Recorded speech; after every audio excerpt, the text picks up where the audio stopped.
trapdoor open by itself? Yes, I did. Did you see any hand pushing it up? Yes. Was it a human hand? Well, it didn't look human to me. You saw this trapdoor open by itself? Yes, I did. Did you see any hand pushing it up? Yes. Was it a human hand? Well, it didn't look human to me. A severed hand reaching up through a trapdoor? That sounds like a nightmare. Well, for Jerlene and Thomas Todd, that's exactly what it was. They lived in the Mason Court Apartments in Cleveland with their young son, Tony. Hans went there in 1963 because they were reporting hearing blood-curdling screams and a bloody hand reaching up from their basement. What did Hans conclude about the case? Well, this one really frustrated my father. The Todds were living there just for a few more weeks until they had moved out, so he wasn't able to do a full investigation in their home. But it didn't end there. I have a half dozen letters here written to Hans over the next 10 years from families living in the same neighborhood in Cleveland. Hearing screams, the sounds of moaning, and a disembodied hand.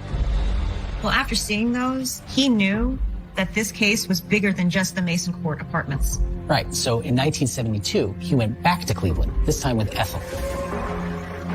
The Mason Court Apartments had been torn down by then, but they walked through the neighborhood. Listen to this.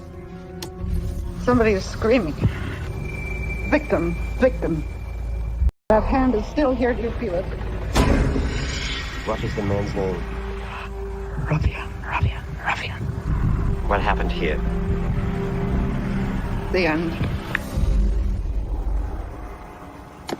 This whole thing sounds like a horror story. Was Hans ever able to figure this out? Well, he wasn't able to find the cause of the haunting, but he knew that they were all connected. Well, it sounds like it. Are any of the people that reached out to him still experiencing paranormal activity? I've called all of them, and unfortunately, they've mostly passed away, and nearly all the buildings are gone as well. I did, however, track down Tony Todd, Jerlene and Thomas's son, who witnessed the haunting firsthand. He's still shaken up by it. What happened in this area that would leave an entire neighborhood haunted? You know, if we're going to figure this out, I think the first step is we need to talk to Tony Todd. I'll see if he's willing to go back there and help dig up the past.